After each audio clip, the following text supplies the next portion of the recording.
Delivery બોયની સુરક્ષા મુદ્દે કેન્દ્ર સરકાર દ્વારા ખૂબ જ મહત્વનો નિર્ણય લેવામાં આવ્યો છે। 10 મિનિટમાં ડિલિવરી પર રોક લગાવવામાં આવી છે। કેન્દ્રીય શ્રમ મંત્રાલયની આ મોટી કાર્યવાહી ઓનલાઈન કંપનીઓ સાથે મનસુખ માંડવિયાની વાતચીત ચાલી રહી છે। બ્લિંકિટ, ઝેપ્ટો, સ્વિગી, ઝોમેટો સાથે ચર્ચા થઈ રહી છે। હવે 10 મિનિટમાં ડિલિવરી કરવાનો દાવો નહીં કરાય। જાહેરાતમાં પણ 10 મિનિટનો દાવો કરાશે નહીં।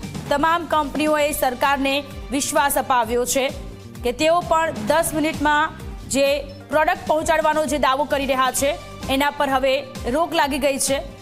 જે ડિલિવરી બોય છે એમની સુરક્ષાને ધ્યાનમાં રાખીને કેન્દ્રીય શ્રમ મંત્રાલય દ્વારા આ ખૂબ જ મોટો નિર્ણય અને ખૂબ જ મહત્વનો આ નિર્ણય, કારણ કે ઉતાવળની લાઈમાં કેટલાય ડિલિવરી બોય કે જે લોકોના એક્સિડન્ટ થતા હોય છે, એમને ઈજાઓ પહોંચતી હોય છે અને કેટલાયના મૃત્યુ પણ થયેલા છે અને તેને ધ્યાનમાં રાખીને કેન્દ્રીય શ્રમ મંત્રાલય દ્વારા ખૂબ જ મહત્વનો આ નિર્ણય લેવામાં આવ્યો છે કંપનીઓની સાથે। મનસુખભાઈ માંડવિયા કે જેઓ અત્યારે મીટિંગ કરી રહ્યા છે અને કંપનીઓએ પણ એવો વિશ્વાસ અપાવ્યો છે કે હવે તેઓ પણ 10 મિનિટવાળી જે ટેગલાઇન છે એ હટાવી દેશે।